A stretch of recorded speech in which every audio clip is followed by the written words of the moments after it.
bom estarmos aqui esta manhã e podermos juntos celebrar a Deus e também meditarmos na sua palavra. Eu gostava de convidar os irmãos a abrir-se, faz favor, no Evangelho segundo São Lucas, no capítulo 18, entre o verso 9 e o verso 14. Estes são os versículos que nós vamos ler nesta manhã. Evangelho segundo São Lucas, no capítulo 18, entre o verso 9 e o verso 14. Alguns poderão ter sua Bíblia em papel, outros em formato digital, mas era importante que nós pudéssemos abrir e acompanhar esta leitura. Vou fazer a leitura de vários versículos, portanto procurem ter a vossa Bíblia à mão. Gostava de vos falar um pouquinho acerca de humildade diante do Senhor, e quando estou a falar ou dei este tema, esta mensagem, humildade diante do Senhor, estou a referir-me à humildade que nós devemos ter diante dele em tempos difíceis, em que se espera que nós possamos ser resistentes perante um Deus que é sempre bom na nossa vida. Amém? Nosso Deus, Ele é sempre bom. Amém? E é bom em todo o tempo. Diz assim: propôs também esta parábola a alguns que confiavam em si mesmos por se considerarem justos e desprezavam os outros. 2 homens subiram ao templo com o propósito de orar. Um fariseu e o outro publicano. O fariseu, posto em pé, orava de si para si mesmo desta forma: ó Deus, graças te dou porque não sou como os demais homens, roubadores, injustos e adúlteros, nem ainda como este publicano. Jejuo 2 vezes por semana e dou o dízimo de tudo quanto ganho. O publicano, estando em pé, longe, não ousava nem ainda levantar os olhos ao céu, mas batia no peito, dizendo: ó Deus, sê propício a mim, pecador. Digo-vos que este desceu justificado para a sua casa e não aquele. Porque todo o que se exalta será humilhado, mas aquele que se humilha será exaltado. Pai, eu oro neste momento para que a Tua palavra seja semente preciosa que possa frutificar em nossos corações. Eu oro para que seja uma semente que produza 30%, 60% ou 100%. E que todo espírito de distração, todo e qualquer outro pensamento, tudo aquilo que é imaginação vã, raciocínio, tudo aquilo que é contrário de facto àquilo que tu desejas, possa ser removido deste lugar em nome do Senhor Jesus, e que a tua palavra ela possa operar em nós, juntamente com o trabalho que o teu Espírito Santo quer fazer em nós nesta manhã e está presente aqui, não somente no nosso meio, mas em nós, para nos ajudar em todas as coisas. Em nome do Senhor Jesus, oro igualmente por todos aqueles que estão em casa, para que a mesma palavra possa frutificar em cada um. Em nome de Jesus, eu oro. Amém. Amém. Nesta parábola, eu creio que Jesus está a ensinar-nos acerca da necessidade de todos nós sermos humildes. E sei que esta é uma palavra muitas vezes difícil de explicarmos o que é nós sermos humildes. Mas deixem-me pegar na palavra e trazer uma visão talvez diferente daquilo que os irmãos estavam à espera ou estão à espera quando ouvem falar acerca da humildade. Eu penso que é a humildade que traz equilíbrio à nossa fé. Eu creio que todos os cristãos que sabem que a fé deles ou a fé que possuem, é uma fé que vem de Deus e a sua palavra equilibra as forças com um espírito humilde. Então, quando eu sei que a minha fé é uma fé que vem de Deus, ou que é a fé de Deus, e eu tenho a sua palavra para trazer equilíbrio à minha vida, eu posso confiar, vir a ter resultados para a glória do nome do Senhor. Porque muitas vezes nós falamos, e há pouco a Susana estava a falar de uma palavra que tem acompanhado o seu coração, de andar em cima e em baixo e estarmos com a boquinha de fora, como aqueles peixes cauda de noiva que às vezes vemos nos aquários, né, que vêm cá acima, e eu já tive um aquário há muitos anos, e quando dava a comida, aqueles peixes eram os primeiros a vir acima, abriam a boca, comiam, iam para baixo e andavam sempre nessa caminhada. Então, eu creio que muitas vezes na nossa caminhada cristã nós vivemos dessa forma, mas precisamos ter a certeza que quando a nossa fé está misturada com a palavra de Deus, nós sempre podemos ter ou esperar resultados em nossas vidas. Nós precisamos ou podemos ter toda a fé que nós necessitarmos, mas se a nossa atitude for uma atitude que está errada, tal e qual como a atitude deste fariseu que vem mencionado nesta parábola que Jesus contou, onde ele dizia à boca cheia que ele jejuava, que ele dizimava, que ele fazia tudo aquilo que achava ou a religião achava ser necessário para poder resolver todas as questões da sua vida. Ele não recebeu nada, e não recebeu nada porquê? Porque a sua arrogância estava colocada entre ele e Deus. A sua arrogância estava colocada entre eles e Deus. E eu tenho ouvido ao longo da minha caminhada cristã, ao longo, da minha caminhada, porque a caminhada ela é cristã, é natural, é tudo. Nós só temos uma caminhada, mas ao longo dos anos de crentes, eu tenho ouvido muitos cristãos às vezes dizerem, mas eu dizimo, eu faço isto, eu sirvo na igreja, eu faço desta e daquela maneira, eu até dou, eu até telefono, mas acabam por não serem abençoados, e por não serem abençoados começam a reclamar, e começam a reclamar porque muitas vezes a atitude que eles têm não é a atitude mais correta, e essa atitude impede-os de receberem. O fariseu orou dizendo, Senhor, eu faço isto, Senhor, eu faço aquilo, e depois ele ainda termina, ou ainda remata dizendo, Senhor, obrigado, porque eu não sou como os demais.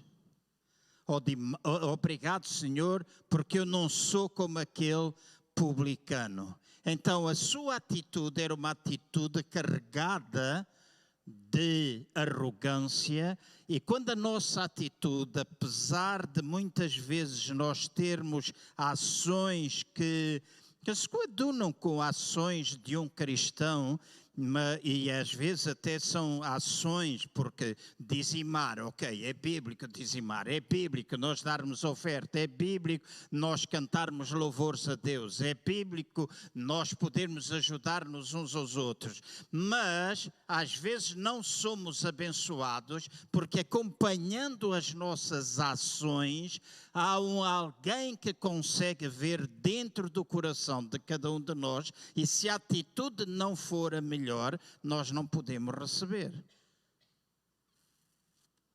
Deus, escutem bem o que eu vou dizer, Deus nunca ouve orações do tipo da oração dos fariseus. Eu tenho dito mais do que uma vez aqui neste lugar de que é importante cada um de nós que aqui está saber não somente olhar para a vida dos outros. Aliás, essa é uma coisa que nós não devemos fazer, é estar a olhar para a vida do outro, mas é importante para mim, para vocês, sermos capazes de assumir as nossas próprias responsabilidades. Jamais nós podemos carregar culpa, jamais nós podemos carregar alguma coisa sobre a qual nós não somos responsáveis, certo?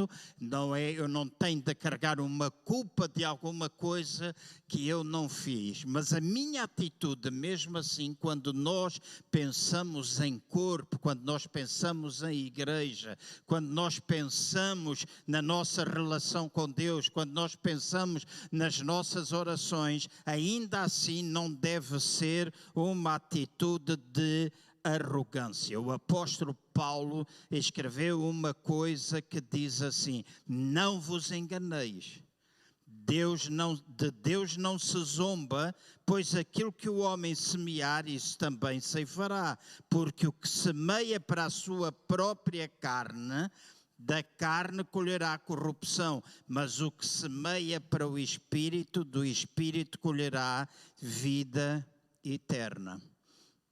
E nós muitas vezes olhamos para estas expressões da Bíblia, estamos aqui a ouvir falar acerca de nós semearmos no Espírito, mas como é que eu semeio do Espírito?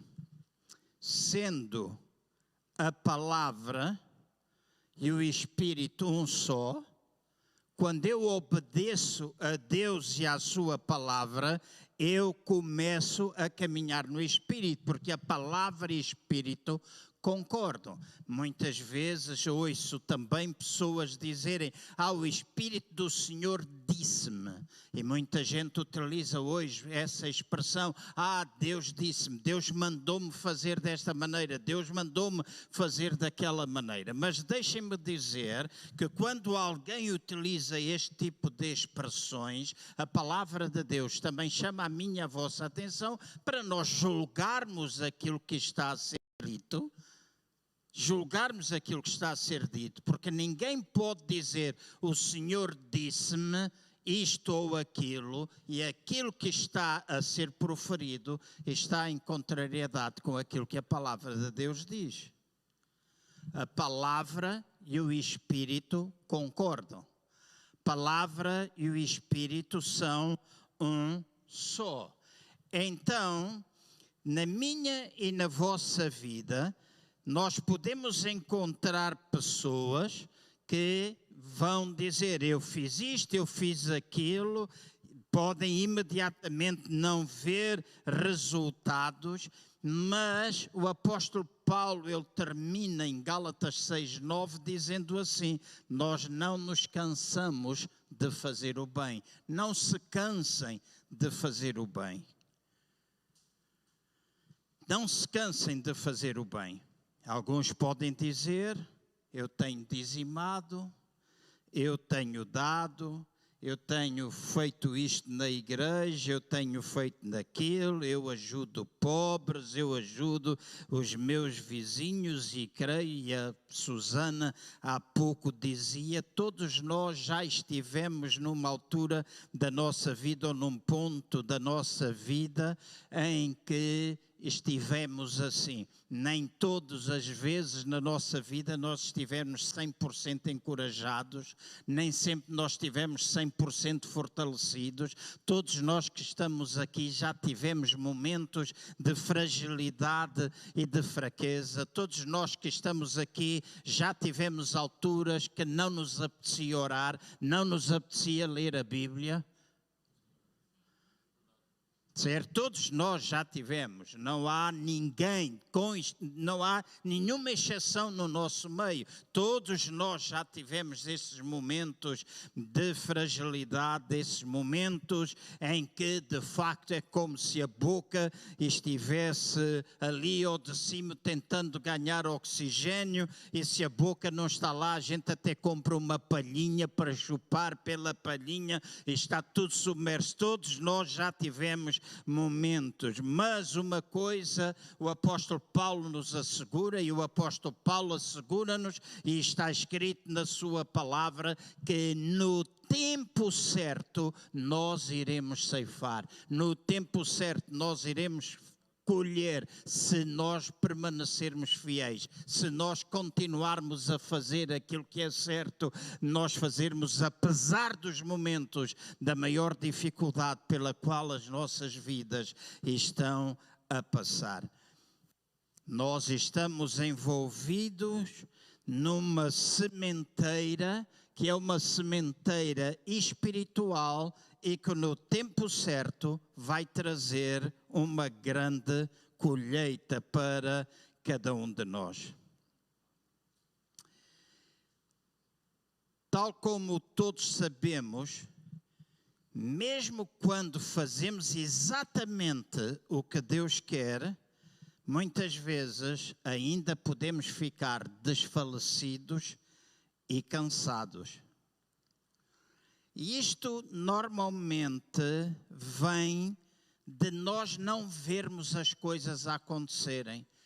Nós ficamos desfalecidos, nós ficamos desanimados, nós ficamos prostrados quando nós oramos, quando nós pedimos alguma coisa, quando utilizamos a nossa fé e não vimos as coisas acontecerem no imediato, então muitas vezes nós ficamos prostrados porque os resultados não chegam. E quando os resultados começam a chegar, então nós ficamos bastante motivados, nós ficamos firmes continuamente andando naquilo que estamos a fazer. Mas escutem bem, quando nós não temos, ou quando nós não vemos resultados, é a altura que eu e vocês mais precisamos andar em fé.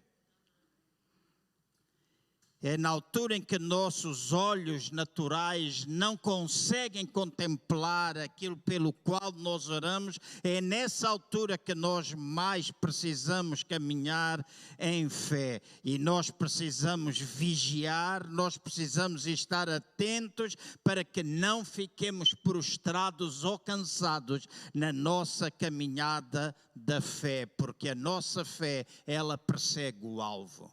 A nossa fé, ela está focada em alguma coisa e nós precisamos lembrar-nos que a fé não vem pelas circunstâncias, a fé não vem pelos resultados visíveis que nós temos, a fé, ela não vem porque nós ouvimos um testemunho da cura da vida de alguém, a fé não vem porque nós vemos um resultado positivo no negócio de um irmão ou de uma irmã. A fé só vem de uma maneira até à nossa vida, pelo ouvir e ouvir e ouvir e ouvir a palavra de Deus.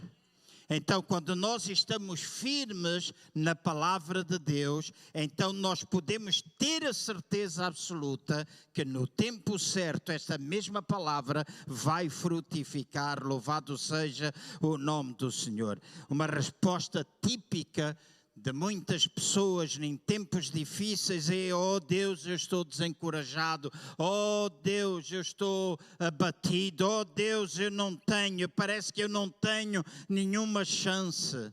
Deus ajuda-me, Deus ajuda-me, Deus faz alguma coisa. Não há mais esperança neste mundo.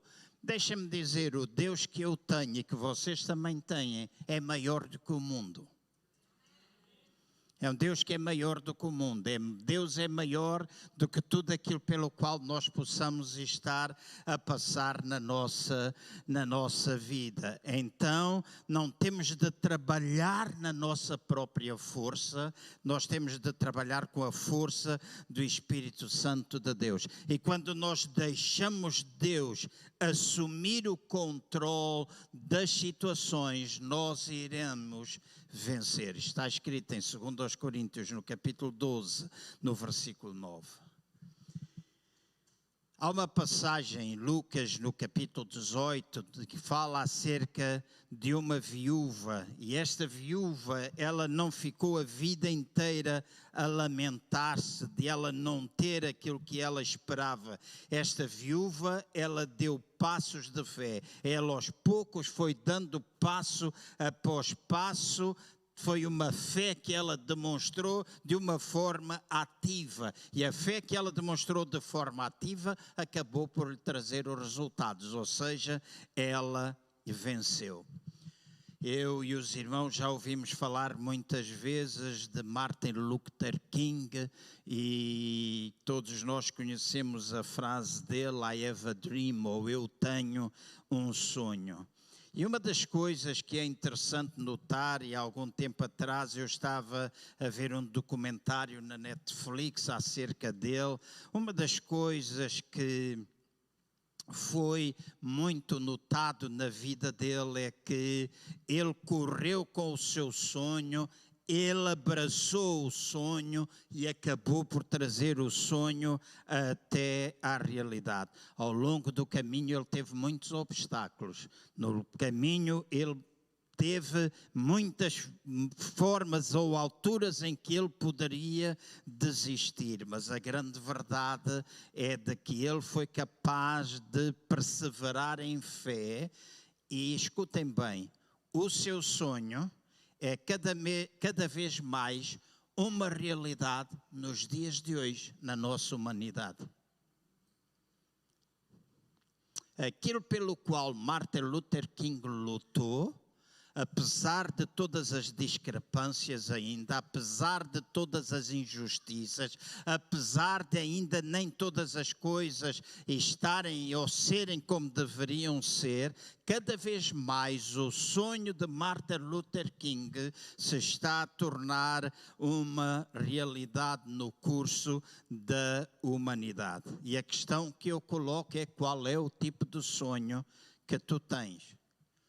E se eu e vocês, escutem bem, se eu e vocês não tivermos um sonho, é a altura de nós pegarmos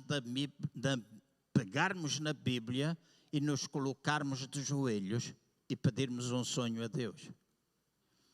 Eu volto a repetir, se eu e vocês não tivermos um sonho, é a altura de nós pegarmos na Bíblia, dobrarmos os nossos joelhos e pedirmos a Deus um sonho. Eu sei que muitas vezes, porque sonhos são frustrados, a nossa tendência é até dizer: eu não sonho, eu não tenho sonho, eu não planeio nada em relação ao futuro. E os irmãos não imaginam a quantidade de pessoas que me dizem isso. Eu não sonho, eu não sou uma pessoa sonhadora, eu vivo o dia a dia. E é verdade, nós vivemos o dia a dia, mas nós não vivemos sem sonhos. E no meu e no vosso coração tem de estar o sonho de Deus. Nós temos de perceber qual é o nosso propósito. E uma das coisas que eu tenho aprendido, eu não tenho de andar muito a correr atrás do meu propósito, mas o propósito de Deus encontra-me. Eu não tenho de andar a correr atrás do meu propósito. O propósito de Deus para a minha vida, Ele encontra-me. E encontra-me e manifesta-se nas mais diversas formas da minha vida. E vai se manifestar através daquilo que eu faço. Muitas pessoas dizem: como é que eu encontro? Como é que eu sei qual é o meu sonho? Como é que eu sei qual é o meu propósito? Eu pergunto a ti: o que é que te apaixona, por exemplo? Ah, Deus, eu não sei o que é que eu devo fazer. Qual é a paixão do teu coração? Se tu dizes para ti mesmo: eu não sonho, como é que tu podes estar apaixonado? Porque é o sonho, diz o poeta, que comanda a nossa vida. É através dos sonhos que nós temos que nós ficamos apaixonados por alguma coisa. E quando nós pensamos na nossa vida familiar, quando nós pensamos na nossa vida profissional, quando nós pensamos na nossa vida material, quando nós pensamos na nossa vida espiritual, na vida da nossa igreja, eu e vocês, nós precisamos ter sonhos e nós precisamos dar passos a cada dia pelo cumprimento desse sonho. E não chega nós dizermos somente eu sonho, mas temos de dizer eu sonho e começo a colocar metas para os poder atingir. Porque se eu simplesmente sonho e não coloco metas, então eu não vou chegar a lado nenhum. Eu estou a ajudar algumas pessoas via internet e uma pessoa vai à minha casa todas as semanas, está numa depressão muito grave, pedi à Ana e estamos sempre lá os dois, apesar de ser eu que estou a fazer o aconselhamento, e aquela pessoa, muitas vezes eu coloco-lhe perguntas: quando é que vai fazer, ou tem algum sonho, o que é que Deus está a falar, qual é os benefícios que está a ter disto, etc. E já vamos 3, 4 reuniões que nós vamos fazendo isso, e muitas vezes ela me diz: eu vou fazer um dia destes eu vou fazer, e eu sempre lhe digo: qual é o dia? Qual é o dia? Porque todas as pessoas que me dizem a mim eu vou tentar, ou um dia, normalmente não fazem nada. Eu vou tentar. Quem tenta não faz. Então, se tu vais me dizer assim, eu tenho este sonho, eu vou fazer, um dia eu vou fazer. No outro dia foi uma coisa tão simples como esta. Eu disse: nós estamos aqui tantas vezes, e quando entrou na minha casa parecia um bicho, sempre a esconder-se com as mãos e com a máscara, e chorar, e chorar, e chorar o tempo todo, até que eu disse: ao pé de mim nunca mais vai ter essa atitude de estar sempre com a cabeça encolhida, e não sei, e perdoa-me, e desculpa-me. Uma pessoa que pede muitas vezes desculpa está muito mal, carregada de culpa na maior parte das vezes. Eu disse: tire lá a mão, quando estiver a falar comigo, olhe na minha cara. Olhe na minha cara. Eu disse: então, está aqui a pedir aconselhamento. Eu estou a dizer para fazer determinadas coisas. Onde é que está o caderno? Quando eu puder vou comprar. Quando é que é esse poder? É hoje? É amanhã? É depois de amanhã? Quando é que é? Eu vou hoje comprar. E eu disse para ela: então, hoje a que horas? Às 3 da tarde. Eu disse: então eu quero uma fotografia enviada pelo WhatsApp depois de comprar o caderno às 3 horas da tarde. Porque muitas vezes nós que estamos aqui gostamos muito de falar num determinado número de coisas e colocar sonhos na nossa vida, mas nunca trazemos os sonhos para metas palpáveis em que nós precisamos definir em tempo, nós precisamos definir de uma forma específica qual é o nosso sonho, para nós sabermos se o estamos a alcançar ou não estamos, porque os nossos sonhos ou alvos ou metas, elas devem ser medidas.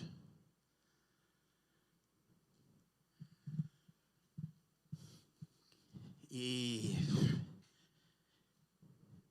eu estou a pensar e vou dizer. Se nós queremos que esta igreja cresça numericamente, para mim, eu faço sempre uma leitura, e faço uma leitura enquanto homem de Deus, faço uma leitura enquanto pastor, faço uma leitura. E a minha leitura pode nem sempre ser a mais acertada, mas também não penso que seja a mais errada. Porque para isso temos o Espírito de Deus dentro de nós. Amém? Para isso também temos o Espírito de Deus dentro de nós. E há 3 tipos de crescimento. O crescimento orgânico. O crescimento orgânico é aquele crescimento que acontece quando eu cresço no meu relacionamento com os meus irmãos. E nós podemos crescer numericamente, o que significa um aumento do número de pessoas, mas se nós não estivermos bem uns com os outros, quem entrar aqui vai cheirar a porcaria. E não pensem que não, cheira a porcaria. Então, antes do crescimento numérico, muitas vezes é importante nós crescermos organicamente. Mesmo que no processo a gente até perca pessoas. Pode parecer duro, pode parecer complicado, mas as coisas funcionam desta maneira. Eu conheci um pastor, ouve bem, John Wimber, que merece o respeito internacional. John Wimber, Deus, quando ele foi pastorear uma igreja, tinha 2.500 pessoas. E a igreja dele, porque Deus lhe deu palavras para ele ministrar, e ministrar acerca de cura, por exemplo. Temos outro exemplo daquele que escreveu o livro Discípulo, e agora está-me a passar o nome, ajudem-me, a irmã que lê bastante, o autor do livro Discípulo. Aconteceu a mesma coisa com ele. Deus deu-lhe uma palavra para ele ministrar e ele ensinar. O autor do Discípulo diz que durante semana após semana, a internet ajuda, da semana após semana, ele pregava um sermão e repetiu aquele sermão não sei quantas vezes na igreja, até que alguns crentes começaram a ficar enfadados com a situação, dizendo: você parece que não sabe pregar outra coisa. E ele disse: sim, eu sei pregar muitas pregações, mas eu ando há não sei quantos domingos ou meses a pregar esta mensagem, e enquanto eu não vos vir praticar, eu não mudo para outra. E às vezes nós queremos encher-nos de muito conhecimento e não queremos praticar coisas simples.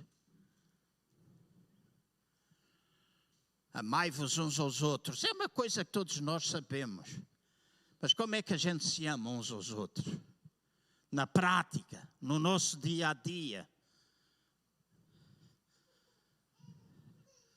John Wimber recebeu a mensagem de pregar cura divina. Domingo após domingo ele pregava a cura divina. De 2.500 veio até 500 pessoas. Muita gente saiu porque ele só pregava cura, cura, cura, cura, cura. Até o dia em que uma pessoa paralítica no meio do culto é curada. E a igreja explodiu e espalhou-se pelo mundo inteiro. As igrejas Vineyard, onde o Beto pertence. E eu tive o privilégio de estar com John Wimber na cidade de Brighton há muitos anos atrás, numa conferência de louvor. E foi a primeira vez que eu vi um homem forte, barbudo, de sapatilhas subir ao púlpito, porque eu só estava habituado a ver pregadores de fato e gravata, porque era assim que me tinham ensinado, que para carregar a unção a gente tinha de usar fato e gravata. E John Wimber estava em cima do púlpito. Graham Kendrick dirige o louvor. E quando estava a dirigir, é levado por um cântico profético. E começa a dizer: o Espírito do Senhor é sobre mim e me ungiu. E toda uma congregação de 5.000 pessoas, num pavilhão, começa a exaltar o nome do Senhor. John Wimber só para pregar. E ele disse: o Graham já estragou este culto, entre aspas.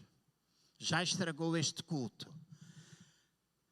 Eu não vou pregar e a partir de agora nós só vamos ver o Espírito Santo a mover-se na nossa congregação. E houve salvação, libertação, houve curas, houve toda a sorte de coisas. Quando nós obedecemos ao Espírito Santo de Deus. Mas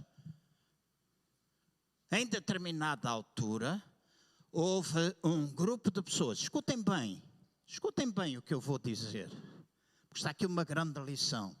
Em determinada altura, no topo daquele pavilhão, o Espírito do Senhor libertou muita gente. Eu aprendi muito acerca da libertação, aprendi muito acerca de cura divina, aprendi muito acerca de cura da alma no meio de um culto só, onde 2h30 os milagres, as coisas foram acontecendo, mas de repente, no topo daquele pavilhão, um grupo de pessoas que estava incomodada com o mover do Espírito Santo levantou-se e foi embora a falar. E de um momento para o outro, todas as coisas morreram. De um momento para o outro, todas as coisas morreram.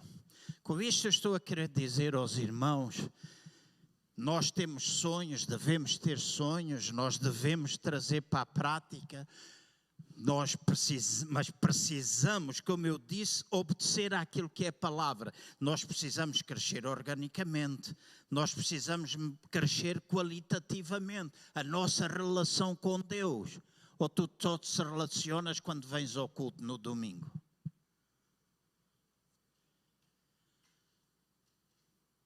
Será que todos os dias tu adoras, louvas, só cantamos louvores a Deus quando estamos no culto?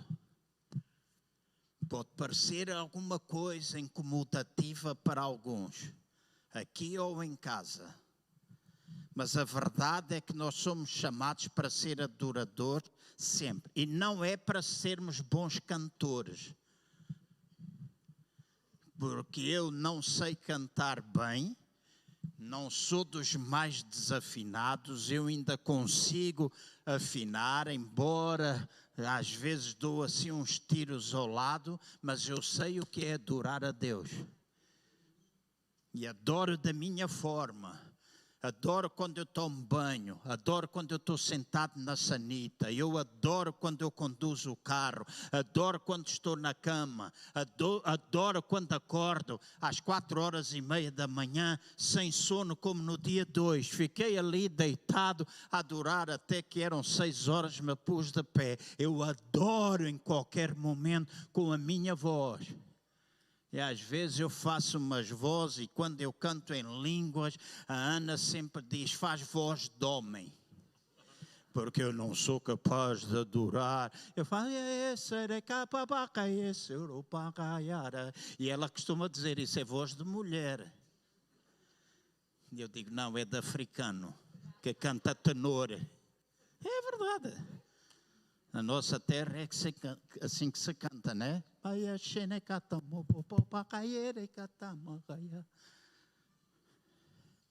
Então, a qualquer hora. Então, não é importante somente nós estabelecer os alvos, mas é nós trazermos para o nosso dia a dia. Ao termos um bom ambiente entre nós, um ambiente salutar, ao termos uma boa relação com Deus, também é importante nós estabelecermos alvos para que alcancemos pessoas. E o grande problema da igreja, eu não digo esta igreja, digo igreja, corpo de Cristo no mundo, em muitos lugares do mundo, não é no mundo inteiro, em muitos lugares do mundo, é porque nós estamos a olhar para o nosso umbigo, vivemos a vida a coçar o nosso umbigo e nos esquecemos que há pessoas que estão perdidas sem conhecerem Cristo Jesus. E nós vimos para aqui todos confortáveis, pegamos-nos uns com os outros, batemos umas faiscadas, falamos mal das costas. Não estou a dizer que são os irmãos, não é daqui, é de outros lugares. Aqui não há ninguém a fazer isso. Mas a igreja, na igreja, se fala isso. E não pensem que é nesta, estou a falar nesta, nas outras, em todo e qualquer lugar há gente assim. Mas é tempo de nós nos humilharmos. O que é humilhar? É nós irmos à presença de Deus com palavra, irmos à presença de Deus com a dependência do Espírito Santo para que nós assumamos a nossa responsabilidade, não olhemos para os outros, mas olhemos para nós mesmos e deixemos o nosso coração ficar quebrantado na presença do Senhor. E essa é uma das coisas piores, porque às vezes temos aqueles arrogantes que constantemente, eles nunca fazem nada de errado. Nunca fazem nada de errado. E graças a Deus não são como os demais. Mas não é possível nós recebermos alguma coisa de Deus se não nos humilharmos na sua presença. Muitas vezes nós dizemos, mas eu estou a orar, eu estou a pedir a Deus, eu estou a buscar. Mas deixem-me pôr as coisas desta forma. Deus não vai responder à oração. Deus não vai responder à oração, a menos que nós creiamos e nós nos ajustemos e nós busquemos a Deus em humildade do coração, não estando tomado na nossa mente por uma série de situações que às vezes querem tomar a nossa mente, mas nós nos possamos humilhar diante dele. Nenhum de nós é perfeito. Eu sempre disse isto no passado, alguns dos que estão aqui, e a irmã Ana Colasso, bem-vinda por estar aqui hoje outra vez. Irmã Ana e muitos outros que aqui estão sempre me ouviram a dizer isso. Não há nenhuma igreja perfeita. Se alguém procura nesta perfeição, não encontra. E não encontra porque eu estou aqui e porque tu estás cá também. Não há igrejas perfeitas, não há caminhos ou igrejas em que a perfeição ela existe, mas o nosso Deus ele é perfeito, então vale a pena quando nós oramos, mesmo na nossa imperfeição, vale a pena orar e esperar, porque o tempo de Deus é sempre perfeito. Deus nunca chega atrasado a nenhuma situação da nossa vida e muito menos na vida de uma igreja, porque a igreja é dele, ele é o cabeça. Então nós temos de descansar na nossa vida. Nós precisamos, mas eu confio na manifestação, eu confio em Deus. Eu descanso em Deus, eu estou podre há 4 ou 5 meses, eu ando para cima e para baixo. E a Susana falava há pouco, para cima e para baixo, para cima e para baixo, para cima e para baixo. E é verdade que a gente pode ter períodos de para cima e para baixo, mas tem de haver uma altura em que a nossa vida não é de cima para baixo, e de cima para baixo, e de cima para baixo, e de baixo para cima. Nós temos de fazer alguma coisa.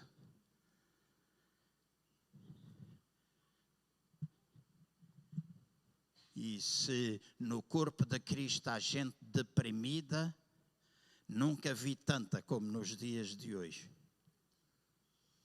Se há gente com ansiedade, nunca vi tanta no corpo de Cristo como nos dias de hoje. Eu não estou a falar no mundo, porque o mundo está carregado disso, estou a falar dentro da igreja. Mas nós temos a mania, eu confio.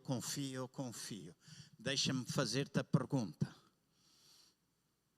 Se tu tiveres uma dívida de 10.000 euros da tua casa para com o banco, e já passou o tempo, tu pagas 500 euros por mês da prestação, já vai em 10.000. Eles mandam os credores até a tua casa e dizem, nós vimos aqui para tirar a sua casa. Será que tu vais dizer, eu confio em Deus, Deus vai me dar no tempo certo, Deus vai trazer-me, Deus vai dar-me, Deus não sei o quê, espere só um bocadinho, não me tire a casa porque não tarda muito, o dinheiro vai estar aqui. O credor vai simplesmente dizer, fora, põe-te a andar daqui para fora até tu pagares. E às vezes nós dizemos, eu confio. E eu sei o que é Deus fazer milagres nessa área, eu sei. Mas ao saber, também há coisas que nós fazemos. E quando a gente não sabe, a gente pode descansar. Mas a gente pode descansar e preparar antes. Porque a fé prepara-nos para aquilo que está lá. A fé não é uma coisa que nós usamos em tempos de crise. A fé é alguma coisa que nós usamos no nosso dia a dia para nos preparar para os tempos da crise. E é bem diferente. Usamos no tempo da crise, é verdade, graças a Deus. Deus é bondoso, Deus é misericordioso. Ele faz isso uma outra vez. Mas a minha e a vossa fé, nós temos de usar antes da crise acontecer. Então, quando ela acontece, a fé está presente. Nós sabemos que vai acontecer porque já estivemos na presença daquele que promete estar connosco, nunca nos abandonar e ajudar, etc. Mas, escutem bem, eu estou a falar isto no seguimento dos 10.000 euros. Estou a falar isto no seguimento dos credores. Não adianta, escutem bem, não adianta. Tu estás a orar muito e Deus pode trazer um milagre, mas ouve bem, não adianta teres um milagre hoje e amanhã tu ganhares 1.000 euros e gastares 1.500 todos os meses.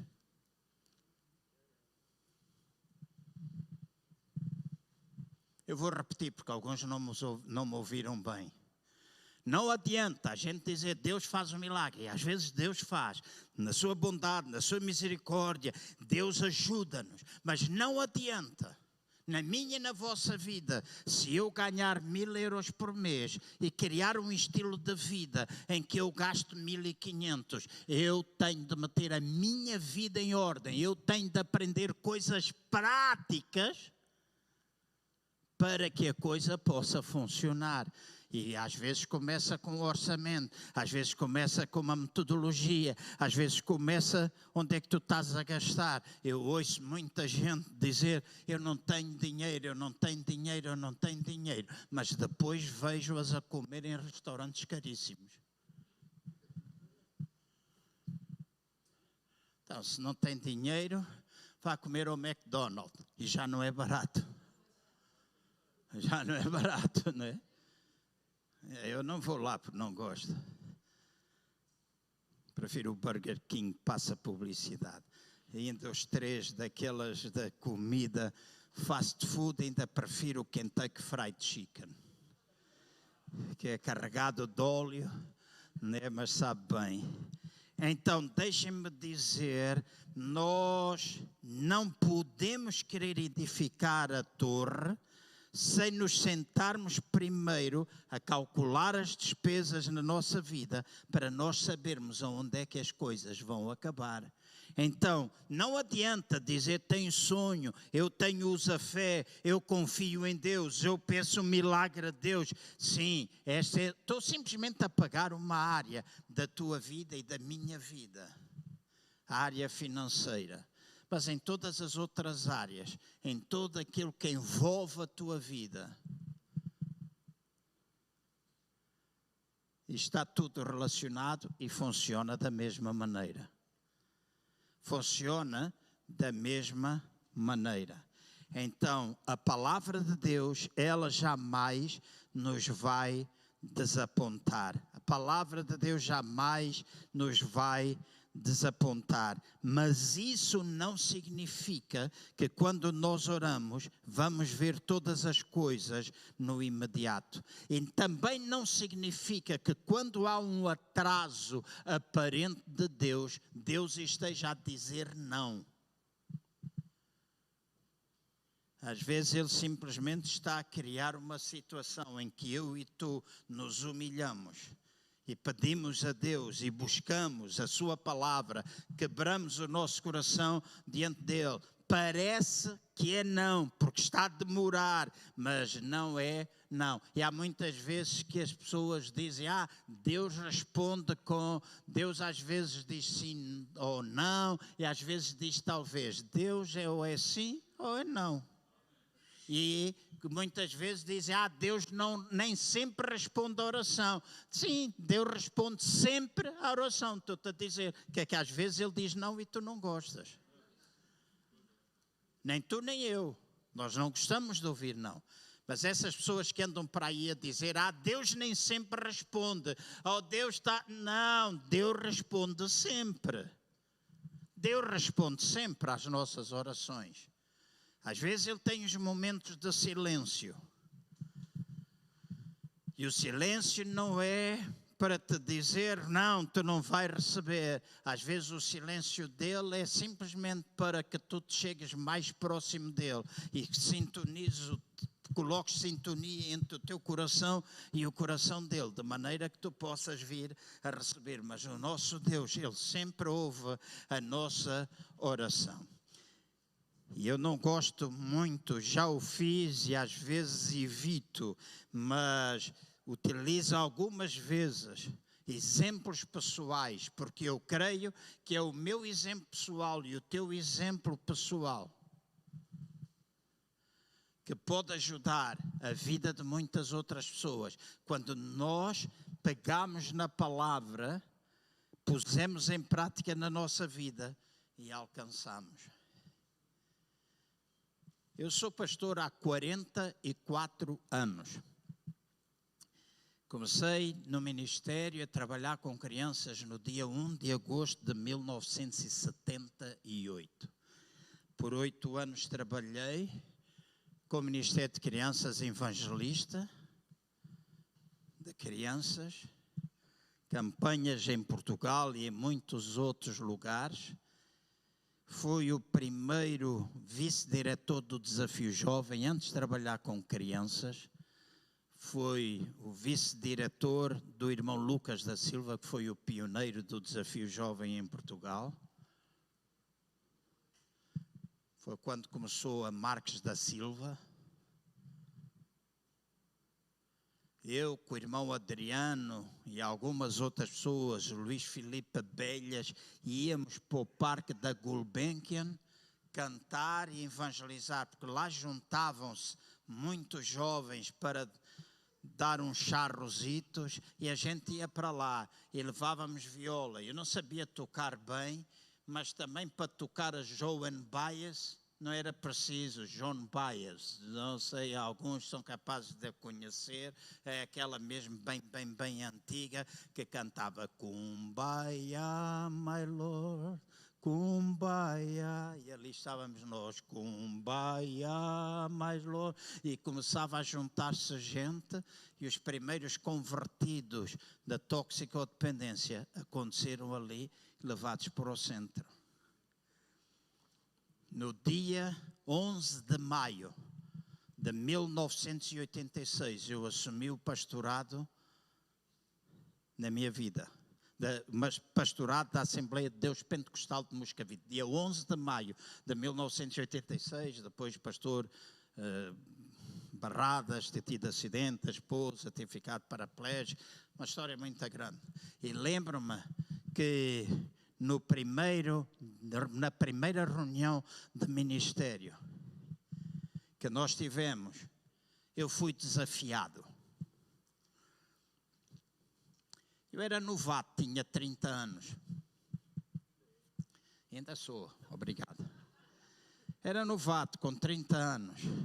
E eu sentei-me, e todos aqueles que me convidaram para ser o pastor naquele culto demitiram-se. E havia lá alguns que me apetecia vê-los andar. Tem de falar a sério.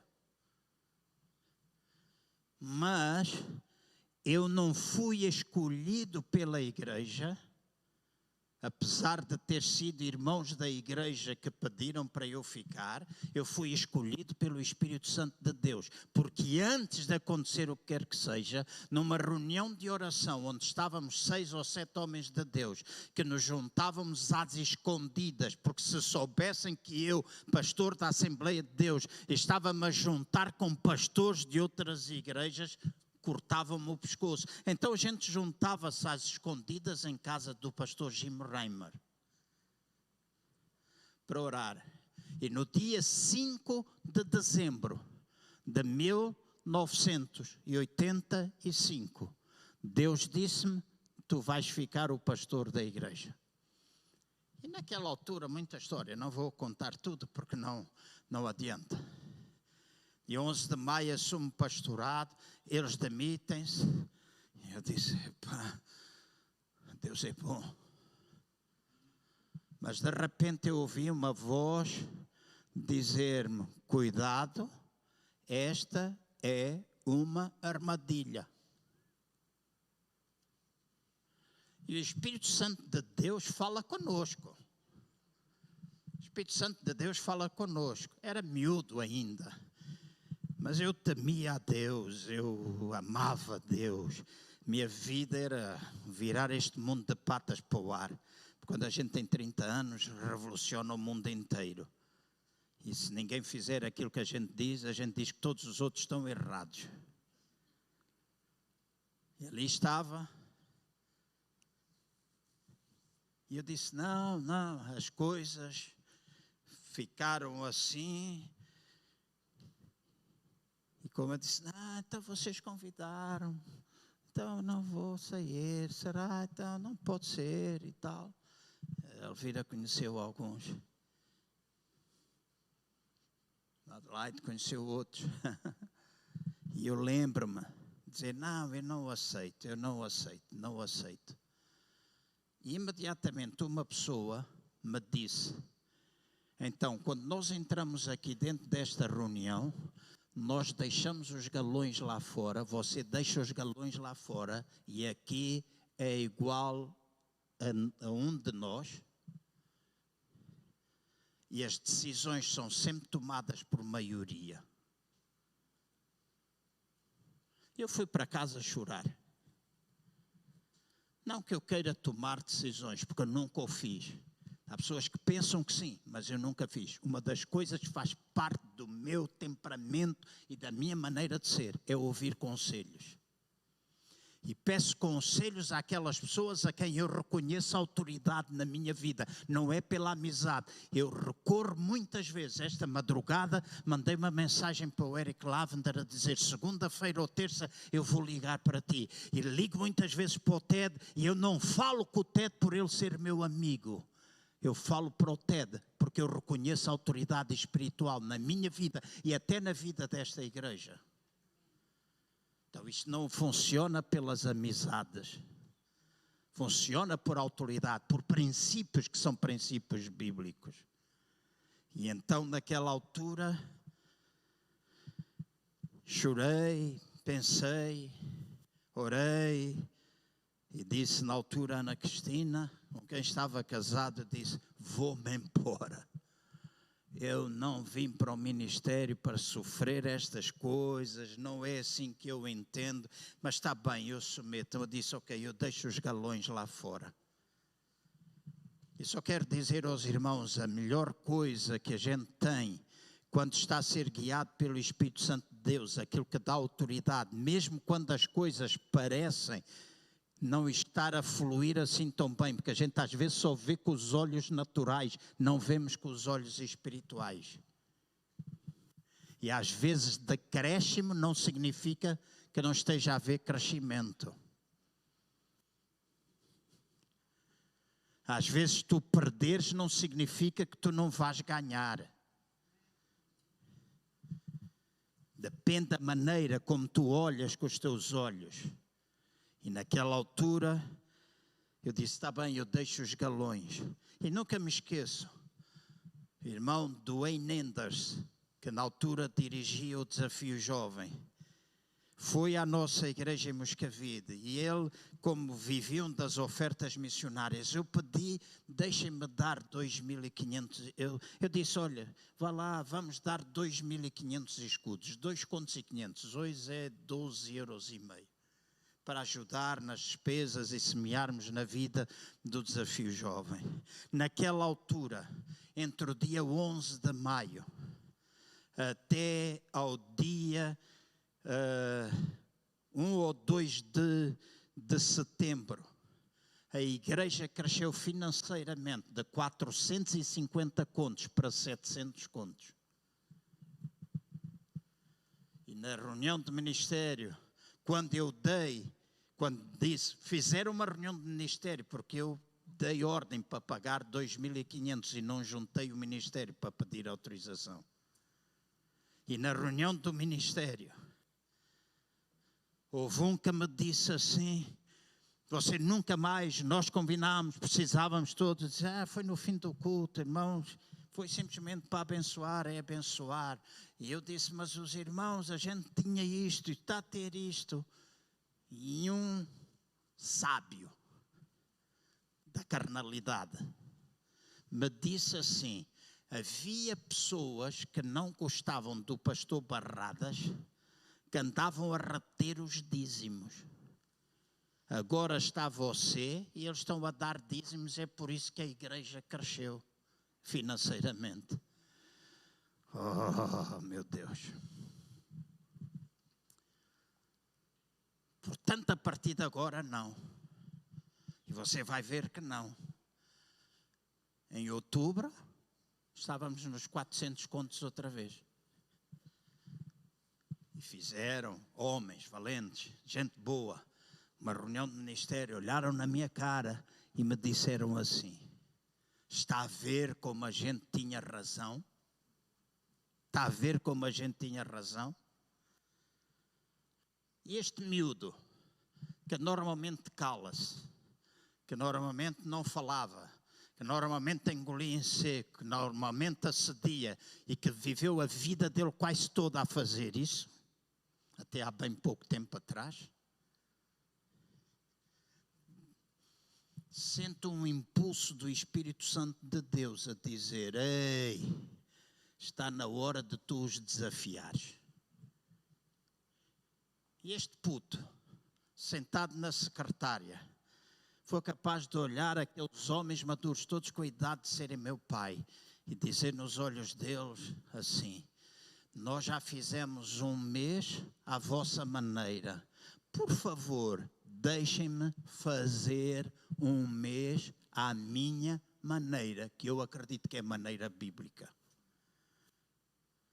Eles olharam uns para os outros, todos com a idade de ser meus pais, ou mais, alguns até quase meus avós, olharam uns para os outros e disseram, este puto está-nos a desafiar. E disseram, vamos fazer. E quando eu disse isso, sai da minha boca isto. E para que vocês saibam que Deus não depende de dízimos retidos, que Deus não depende do aumento, porque 300 contos de aumento é porque a igreja tinha na altura já crescido em 20 e tal pessoas. Eu disse para que vocês saibam que Deus não depende dessas coisas, nem na nossa carnalidade, nem na nossa forma natural. O nosso Deus, Ele é Deus do sobrenatural. E sai da boca, no mês que vem a gente vai ter 800 contos. Saiu. E eu fui para casa, passei muitas noites em oração, os meus joelhos tocaram castanholas muitas vezes, desesperado, a pensar, isso não acontece. Mas é nestas alturas da nossa vida que quando nós estamos desesperados, quando nós estamos na luta, quando nós estamos a enfrentar tempos difíceis, que Deus levanta homens e mulheres para chegarem ao nosso lado, para nos encorajar e nos fazer abrir. E eu dou graças a Deus, porque nesta altura eu conheci o Eric Lavender. E falei com ele, disse, eu estou amedrontado. E ele disse, não te assustes, Deus vai cumprir. E o tesoureiro da igreja, no início do mês de novembro, não tinham vindo ainda os subsídios de Natal, porque senão a desculpa do subsídio viria também. O tesoureiro chegou junto de mim e disse-me, pastor, sabe quanto dinheiro, aquele sorriso amarelo, que a gente conhece tão bem, sabe quanto dinheiro entrou? Eu disse, não, mas eu espero que tenha entrado 800 contos. E ele olhou para mim e disse: entraram 904 contos. Eu nunca me esqueci destes números. Estão gravados aqui até a eternidade. São as lições da nossa vida. São os momentos em que a gente se lembra que Deus vem em nosso socorro. E há um coro muito antigo que diz: conta as bênçãos, conta quantas são recebidas da divina mão. E às vezes nós nos esquecemos da maneira como Deus lidou com todas as situações na nossa vida no passado. E quando ele diz 904, ouça a mesma voz a dizer que era armadilha, a dizer: agora é a tua oportunidade. E eu disse: tudo para o gabinete. Era dia de reunião, tudo no gabinete. E diante daqueles homens eu perguntei: qual é a maneira que vocês querem usar a partir de hoje? Eles olharam uns para os outros e disseram: não há hipótese de reação, porque aquilo que alguns me chamavam era o reacionário. Não há hipótese de reação.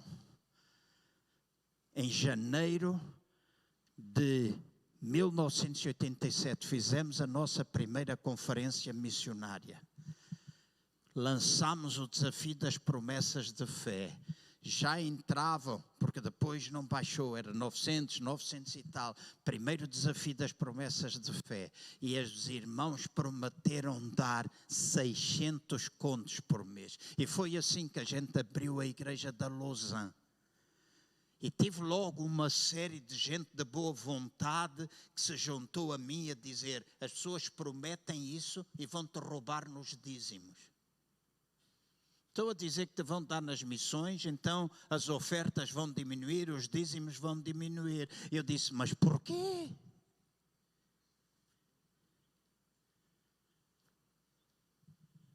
Depois, alguns amigos americanos experientes, cheios de estatísticas, os americanos fazem muitas estatísticas, disseram: normalmente há uma redução de 40% a 50% daquilo que é prometido no final do ano, reduz 40% a 50%. Nós, no final do ano, reduzimos 4%. 4%. A igreja foi fiel, cresceu financeiramente, cresceu em número, cresceu no relacionamento, cresceu em tantas coisas. E aquilo que porquê que eu estou a contar isto aos irmãos? Estou a contar porque nos tempos da dificuldade, nos tempos difíceis na vida de uma igreja, em que às vezes está a passar um inverno, as estações do ano não deixam de existir. A seguir ao inverno vem a primavera. A seguir à primavera vem o verão. É na vida de uma igreja, é na tua vida, é na vida da nossa família, é em muitos lugares. Mas Deus atrai pessoas até à nossa vida. E eu vou concluir lembrando, em 1987, Deus trouxe a Portugal 3 homens, Jay, Jerry e Joe, que nos ensinaram acerca da fé. E que nos ensinaram. Foi a primeira vez que eu comecei a orar por milagres.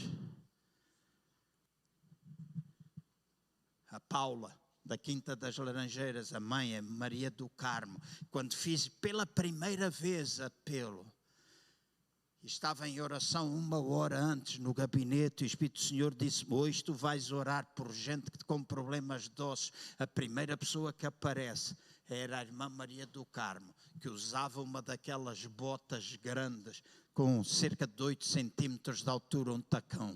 Não sei se alguns se lembram. Irmã, e eu pedi para tirar os sapatos.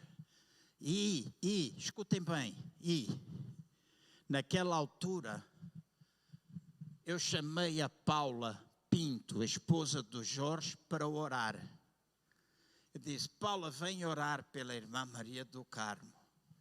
E naquela altura, irmã Filomena, eu ouvi uma voz que me dizia assim: tu estás a pedir para a Paula vir orar, porque estás com medo que não aconteça nada. E se não acontecer nada, ela é que tem da coisa. A única coisa que tu estás preocupado é com a tua reputação.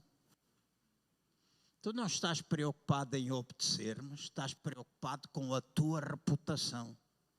E foi naquela altura que orei, a perna cresceu e naquele dia muitos milagres aconteceram. Até hoje a irmã anda normal. E por causa desse milagre, 9 membros da família vieram. Então o que eu quero dizer aos irmãos, seja na igreja, seja na vossa vida, seja em que área for, Deus dá força ao cansado. No momento certo, Deus traz até à tua vida pessoas que te vão encorajar. Esta é a minha experiência. Em todos os momentos e situações difíceis, Deus sempre trouxe alguém para me encorajar. Deus sempre trouxe alguém que me fez ajudar a levantar os braços, para que os braços não ficassem caídos. Deus sempre vai trazer alguém à tua vida, mesmo que tu não esperes, mesmo que venha lá dos confins da terra. E uma coisa é certa, Deus nunca te vai abandonar. Deus nunca te vai abandonar. Ele vai aumentar a tua força. Ele vai fazer com que tu finques bem firmemente o pé da fé, de maneira que tu possas alcançar. Podes sentir-te cansados, mas também está escrito, os jovens correm e se cansam. E se eles se cansam, que têm muito vigor e força, o que é que acontece às vezes conosco? E às vezes eu digo, Deus, eu gostava de ter menos 30 anos do que tenho hoje. E faço sempre as contas e quando eu digo 30, vou sempre até 30 anos atrás. Eu sei que eu não tenho a mesma vitalidade, mas eu não deixei de ter o Espírito Santo dentro de mim. Eu não deixei de ser chamado por Ele. Eu não deixei de deixar de conhecer o meu propósito, a minha chamada, e sei que no tempo certo Deus sempre faz as coisas e Deus sempre levanta pessoas. Deus sempre levanta pessoas, Deus sempre erga pessoas. Isso faz na tua vida, faz na tua família, faz no teu casamento, faz com os teus filhos. E o meu conselho nesta tarde já é para que tu possas, em momentos de tal dificuldade, em que a tua boquinha está lá no cima, tentar buscar algum ar. Aqueles momentos em que tu não sabes às vezes o que fazer. E muitas vezes eu digo, Deus, eu nem tão pouco sei. Ana Cristina perguntava-me, Ana Maria pergunta, por que é que estás assim? Eu disse, não sei. Ele diz, mas o que é que tens? Eu disse, não sei. Então, mas estás assim porquê? Não sei. E às vezes eu não sei mesmo.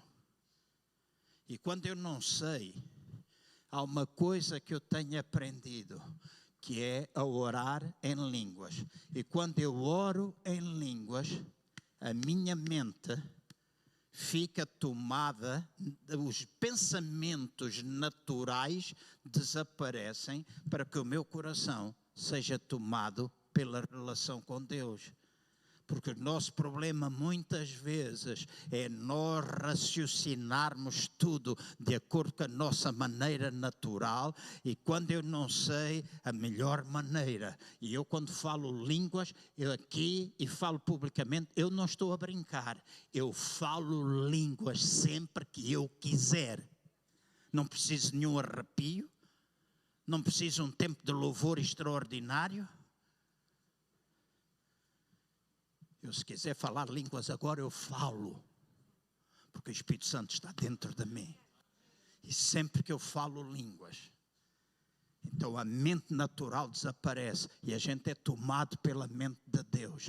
E às vezes vem logo no imediato direção de Deus, às vezes não, às vezes simplesmente aquele consolo, eu estou contigo, não desanimes, vai para a frente, etc. E quando nós mantemos a comunhão, há uma semana e meia ou 2 semanas atrás, eu tenho um amigo que é cristão, é pastor, homem de Deus, tem influenciado milhares e milhares, se não milhões de pessoas. Ele às vezes faz aqueles jogos de palavras cruzadas que a gente encontra em muitos lugares. A primeira palavra, né? Mete muitas palavras, como é que chama? Não sei se é Sudoku ou não, mas é aquela... Ele tem lá 1.500 palavras, né? E diz: a primeira palavra é aquilo que tu tens de fazer. Ele faz isso muitas vezes. Primeira palavra que tu vires, é o que tu deves fazer. Eu pego naquele jogo carregado de palavras e começo a percorrer, e a primeira palavra foi ora. Ora. Então, se é para orar, é para orar. Mas o pastor está a seguir a sorte. Não, eu já sei que devo orar. Mas há alturas que a gente deve orar com mais especificidade e que a gente deve buscar a Deus com toda a humildade de coração e pedir a Deus a sua graça, o seu favor, a sua direção em todas as coisas. Há alturas em que é preciso isso. Então vamos ficar de pé, se faz favor.